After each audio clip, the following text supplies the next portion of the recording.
In 2011, the Republican presidential wannabes had a lot to say. Oops. I'm also unemployed. Okay, Libya. But they didn't always make very much sense. Oh yeah, I need the government to take care of me. I don't want to use heroin, so I need these laws. I want him to show his birth certificate. Corporations are people, my friend. So here's your countdown of the top 10 greatest GOP moments of 2011. I'm running for office, for Pete's sake.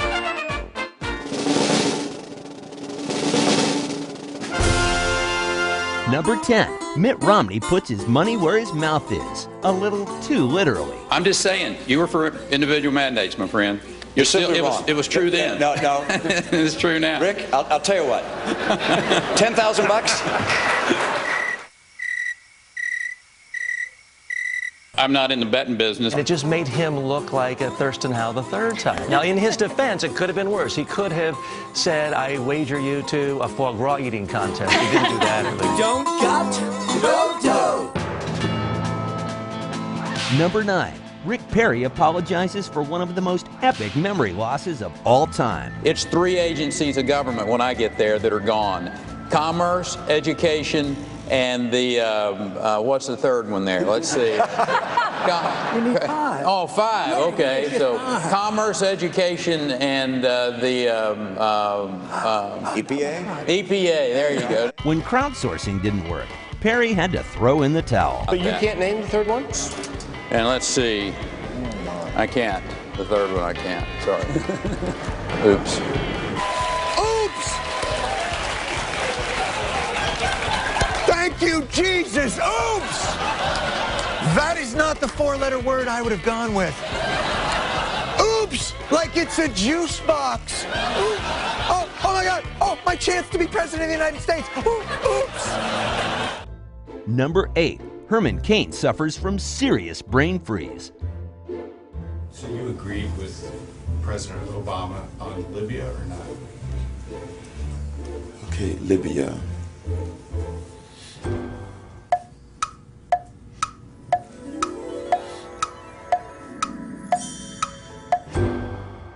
President Obama supported the uprising, correct? I do not agree with the way he handled it for the following reason. No, that's a different one. I got to go back to see. Got all this stuff twirling around in my head. Specifically, what are you asking me? Did I agree or not disagree with Obama? Seems there was really only one policy Cain could discuss. The Libya comments reinforce the idea that you don't have a thorough understanding of foreign policy. 999. Number 7. Mitt Romney explains himself, for Pete's sake. We hired a lawn company to mow our lawn, and they had illegal immigrants that were working there. So we went to the company and we said, look, you can't have any illegals working on our property. I'm running for office, for Pete's sake. I can't have illegals. So Mitt denied undocumented workers the privilege of mowing his lawn, not because it was against the law, but because... I'm running for office, for Pete's sake. I can't have illegals.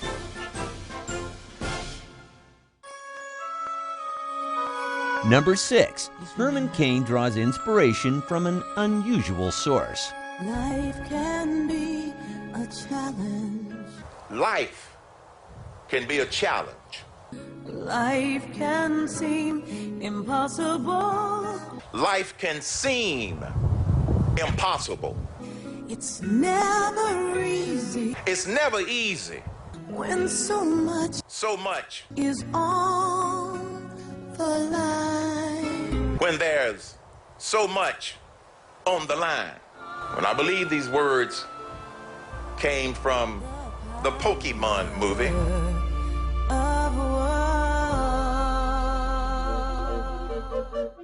Number 5. Mitt Romney tries his hand at comedy. Also tell my story. I'm also unemployed. Are you on LinkedIn?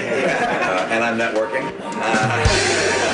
But I have my sight on a particular job I'm working for, so I know exactly what I mean. I guess that's true. He is unemployed. He's looking for a job, namely to become the president of the United States. That's deeply insulting. He's got hundreds of millions of dollars in his bank, and he is not unemployed at all. Number 4. Donald Trump jumps on the birther bandwagon.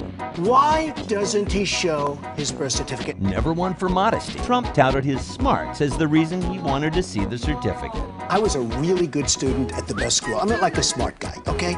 I want him to show his birth certificate. There's something on that birth certificate that he doesn't like. Oh my God! I think that's the biggest pile of dog mess I've heard in ages. Number 3. Ron Paul explains how he really feels about liberty. Are you suggesting that heroin and prostitution are an exercise of liberty? What you're inferring is, you know what? If we legalize heroin tomorrow, everybody's going to use heroin. Oh yeah, I need the government to take care of me. I don't want to use heroin, so I need these laws. I never thought heroin would get applause here in South Carolina. Number 2. Newt Gingrich suggests poor children learn how to be responsible citizens. Really poor children in really poor neighborhoods have no habits of working and have nobody around them who works. What if they became assistant janitors and their job was to mop the floor and clean the bathroom? It was Newt's choice of work locations that really made his idea crazy. Why does it have to be in a bathroom cleaning toilets? Why can't it be the public library? And finally, the number 1 moment in GOP ridiculousness this year. Mitt Romney claims big corporations are just like you and me. We could raise taxes on people. That's not the way. Corporations are people, my friend. We can raise taxes on. Of course they are. Everything corporations earn ultimately goes to people. So, where do you think it goes? What? Whose pockets? Whose pockets? People's pockets. Okay, human beings, my friend. Corporations are people, my friend. They're like members of your family, your brother, fax machine, your Uncle Ben, your Aunt Annie, your Mama Celeste, your GoDaddy. But it turns out most Iowans think differently. Think corporations are people? Well, I mean, no. Gracious, no. You can't define them the same way. That's a ridiculous notion. No, corporations are not people. That's one of the silliest things I've ever heard. Those are your top 10 greatest GOP moments of 2011.